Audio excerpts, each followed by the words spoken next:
പ്രവാസ ലോകത്തെ വാർത്തകളും വിശേഷങ്ങളും അതുപോലെ മാറി മാറി വരുന്ന നിയമങ്ങളും നേരത്തെ അറിയാൻ ഈ ചാനൽ സബ്സ്ക്രൈബ് ചെയ്യൂ. അടുത്തുള്ള ബെല്ലൈക്കൺ എനേബിൾ ചെയ്യാൻ മറക്കേണ്ട. നമസ്കാരം. ഒമാൻ വാർത്തകളിലേക്ക് സ്വാഗതം. ഇന്ന് 2025 ഏപ്രിൽ 2 ബുധൻ. പ്രധാന വാർത്തകൾ. സന്തോഷത്തിന്റെ ആത്മീയോത്കർഷത്തിൽ രാജ്യം ഈദുൽ ഫിത്തർ ആഘോഷിച്ചു. കാരുണ്യത്തിന്റെ കവാടങ്ങൾ തുറന്നിട്ടും പാപമോചനത്തിന്റെ വഴികൾ വെട്ടിത്തെളിച്ചും നരകമോചനവും സ്വർഗലബ്ധിയും ഉറപ്പുവരുത്താൻ അവസരങ്ങൾ സമ്മാനിപ്പിച്ചും കടന്നുപോയ വിശുദ്ധ മാസത്തിന്റെ പരസമാപ്തിയാണ് ഈദ് ആഘോഷത്തിലേക്ക് കടന്നത്. സ്നേഹത്തിന്റെ നീരുറവ പ്രസരിപ്പിച്ച് ആഭാലവൃദ്ധം ജനങ്ങൾ ഒമാനിലുടനീളമുള്ള പള്ളികളിലും ഈദ് മുസല്ലകളിലും ഈദ് നിസ്കാരത്തിനായി ഒഴുകിയെത്തി. രാജ്യമാസകലമുള്ള പ്രവാസികളും ആഘോഷത്തിൽ പങ്കുചേർന്നു. വ്രതാനുഷ്ഠാനത്തിന്റെ പകലുകളിലും ആരാധനകളിലും ഒഴുകിയ രാവുകളിലും നേടിയ ആത്മസായുജ്യം ഒട്ടും ചോരാതെയായിരുന്നു ആഘോഷം. സുൽത്താൻ Haitham bin Tariq മസ്കത്തിലെ Sultan Qaboos grand മസ്ജിദിൽ പെരുന്നാൾ നിസ്കാരത്തിൽ പങ്കെടുത്തു. മന്ത്രിമാർ, അണ്ടർ സെക്രട്ടറിമാർ, മുതിർന്ന ഉദ്യോഗസ്ഥർ എന്നിവർ മസ്കത്തിലും സലാലയിലും നടന്ന ഈദ് നിസ്കാരങ്ങളിൽ പങ്കെടുത്തു.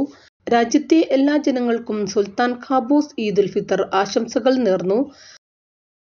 ചെറിയ പെരുന്നാൾ അവധി ദിനങ്ങൾ ചെലവഴിക്കാൻ ഒമാന്റെ വിവിധ വിനോദസഞ്ചാര കേന്ദ്രങ്ങളിലേക്ക് സഞ്ചാരികൾ ഒഴുകിയെത്തി. നല്ല തിരക്കാണ് ഇവിടങ്ങളിൽ അനുഭവപ്പെടുന്നത്. ചെറിയ പെരുന്നാൾ ദിനം മുതൽ തന്നെ ടൂറിസം കേന്ദ്രങ്ങളിൽ കനത്ത തിരക്ക് അനുഭവപ്പെടുന്നുണ്ട്. വിനോദസഞ്ചാര കേന്ദ്രങ്ങൾക്ക് പുറമെ പുണ്യകേന്ദ്രങ്ങളിലും ചരിത്ര പ്രദേശങ്ങളിലും സഞ്ചാരികൾ എത്തുന്നു. അനുകൂല കാലാവസ്ഥ ഇക്കുറി വിനോദസഞ്ചാര കേന്ദ്രങ്ങളിൽ സന്ദർശകർ വർദ്ധിക്കാനിടയാക്കി. മലനിരകളിലും ജലാശയങ്ങളിലും ബീച്ചുകളിലും അവധി ആഘോഷിക്കാനെത്തുന്നവർ വർദ്ധിച്ചു. ഉച്ചസമയങ്ങളിലൊഴികെ മിക്ക പ്രദേശങ്ങളിലും സുഖകരമായ കാലാവസ്ഥയായിരുന്നു.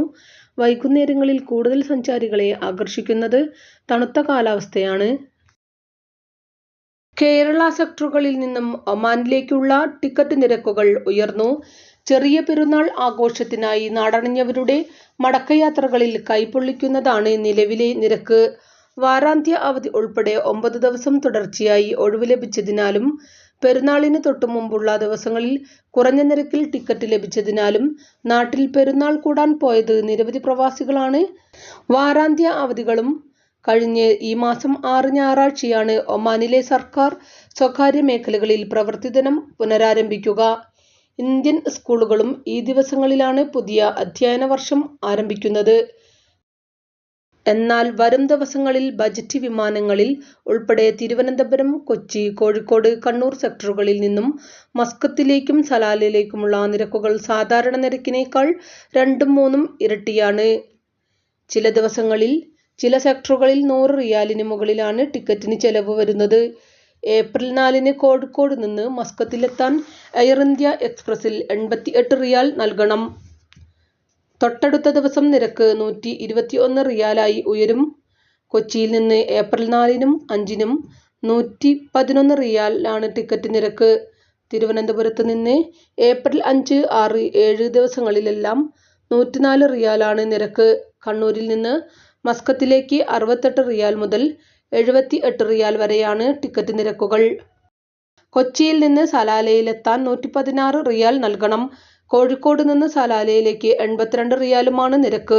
മറ്റു എയർലൈനുകളിൽ നിരക്ക് ഇവയിലും കൂടുതലാണ്. തൊട്ടടുത്ത ദിവസങ്ങളിലും നേരിയ കുറവ് മാത്രമാണ് ഉള്ളത്. കേരള സെക്ടറുകളിൽ നിന്ന് ഒമാൻ വിമാനത്താവളത്തിലേക്ക് കുറഞ്ഞ നിരക്കിൽ ടിക്കറ്റ് ലഭിക്കാൻ ഏപ്രിൽ 2-ാം വാരത്തിലേക്ക് കടക്കണം. നാട്ടിൽ സ്കൂൾ അവധിക്കാലം ആരംഭിച്ചതിനാൽ ഒമാനിൽ പ്രവാസികളായ കുടുംബനാഥന്മാർക്കരികിലേക്ക് വരുന്ന കുടുംബങ്ങൾ നിരവധിയാണ്. ഇതും ടിക്കറ്റ് നിരക്ക് ഉയരാൻ കാരണമാണ്. ചിലർ പെരുന്നാളിന് മുമ്പേ എത്തിയിട്ടുണ്ടെങ്കിലും ഭൂരിഭാഗം കുടുംബങ്ങളും നാട്ടിലെ പെരുന്നാൾ ആഘോഷങ്ങൾക്ക് ശേഷമാണ് യാത്ര തിരിക്കുന്നത്. ഇന്നലെയും ഒമാനിലെത്തിയ വിമാനങ്ങളിൽ നിരവധി കുടുംബങ്ങൾ ഉണ്ടായിരുന്നു. കുടുംബങ്ങളെ കൂട്ടിവരുന്നതിന് നാടണഞ്ഞ പ്രവാസികളും ഏറെയുണ്ട്. ഉള്ളം കാളി നെടിവീർപ്പോടെ കണ്ണിൽ നിന്ന് കണ്ണീർ വീഴ്ത്തിയാണ് ആ വാർത്ത ഒമാൻ പ്രവാസികൾ കേട്ടത്. വ്രതവിശുദ്ധിയുടെ പരിസമാപനമെന്നോണം ഉംറയ്ക്ക് പുറപ്പെട്ട 2 പ്രവാസി കുടുംബങ്ങൾ സൗദി അറേബ്യയിൽ അപകടത്തിൽപ്പെട്ട് 2 പിഞ്ചോമനകളും 1 കുടുംബിനിയും ഈ ലോകത്തോട് വിട പറഞ്ഞെന്ന അതീവ ദുഃഖസാന്ദ്രമായ വാർത്തയായിരുന്നു അത്. സകുടുംബം ഒമാനിൽ താമസിക്കുന്ന RSC നാഷണൽ സെക്രട്ടറിമാരായ ശിഹാബ് കാപ്പാട്, മിസ്അബ് കൂത്തുപറമ്പ് എന്നിവരും കുടുംബവും സഞ്ചരിച്ച വാഹനമാണ് ഒമാൻ സൗദി അതിർത്തി പ്രദേശമായ ബത്തഹയിൽ പെരുന്നാൾ ദിവസം രാവിലെ 8:30 അപകടത്തിൽപ്പെട്ടത്. ശിഹാബിന്റെ ഭാര്യ സഹല മുസ്ലിയാരകത്ത്, മകൾ ഫാത്തിമ ആലിയ, മിസ്അബിന്റെ മകൻ ദഖ്വാൻ എന്നിവരാണ് മരിച്ചത്.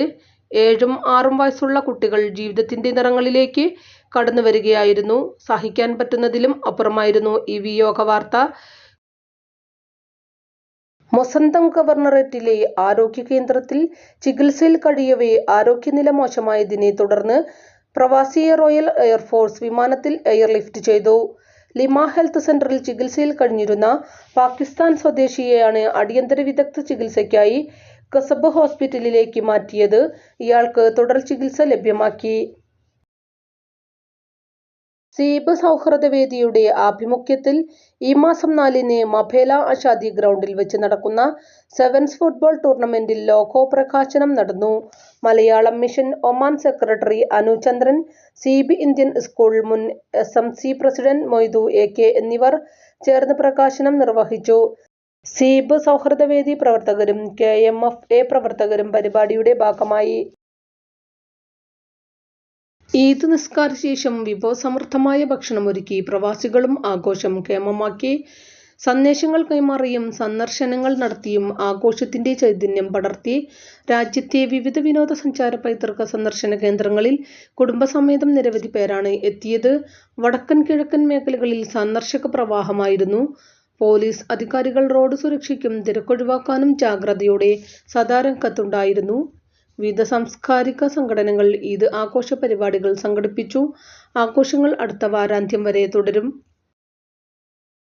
പെരുന്നാൾ അവധി ദിവസങ്ങളിൽ രാജ്യത്തെ റോഡുകളിൽ അപകടം കുറയ്ക്കാൻ യാത്രക്കാർ ഗതാഗത നിയമങ്ങൾ പൂർണ്ണമായും പാലിക്കാൻ തയ്യാറാകണമെന്ന് റോഡ് സുരക്ഷാ വിഭാഗങ്ങൾ മുന്നറിയിപ്പ് നൽകുന്നു. അപകടങ്ങൾ പതിവാകുന്നതിന് കാരണങ്ങൾ പലതുണ്ടെന്ന് ചൂണ്ടിക്കാണിക്കപ്പെടുന്നു. ഇരുദിശകളിലേക്കും വാഹനങ്ങൾ സഞ്ചരിക്കുന്ന റോഡായതു തന്നെ അപകട സാധ്യത വർദ്ധിപ്പിക്കുന്നു. സലാലയിലേക്ക് പോകുന്നവർ ഭൂരിഭാഗവും റോഡ് പരിചയമില്ലാത്തവരായതും 12 മണിക്കൂറിലധികം യാത്ര ചെയ്യേണ്ടി വന്നതുമെല്ലാം അപകടങ്ങൾക്ക് വഴിവെക്കുകയാണ്. മതിയായ വിശ്രമമോ ഉറക്കമോ ഇല്ലാതെയാണ് പലരും വാഹനം ഓടിക്കുന്നത്. വിശാലമായ മരുഭൂമിയിലൂടെയുള്ള നീണ്ട പാതകളിലൂടെയുള്ള യാത്ര ഡ്രൈവർമാർക്ക് പെട്ടെന്ന് ഉറക്കുവരുന്നതിനും കാരണമാകുന്നു. നീണ്ട റോഡിൽ ഇടത്താവളങ്ങളില്ലാത്തതും ഡ്രൈവർമാരുടെ ആലസ്യം വർദ്ധിപ്പിക്കുന്നതിന് കാരണമാകുന്നുണ്ട്. ഡ്രൈവർമാർക്കും യാത്രക്കാർക്കും വിശ്രമിക്കുന്നതിനും സൗകര്യമൊരുക്കണമെന്ന് ആവശ്യം ഈ റൂട്ടിലെ ഡ്രൈവർമാർ തന്നെ മുന്നോട്ട് വയ്ക്കുന്നുണ്ട്. ഇതോടുകൂടി ഇന്നത്തെ വാർത്തകളും വിശേഷങ്ങളും ഇവിടെ അവസാനിക്കുന്നു. കൂടുതൽ വാർത്തകളും വിശേഷങ്ങളുമായി നാളെ കാണാം. നന്ദി, നമസ്കാരം.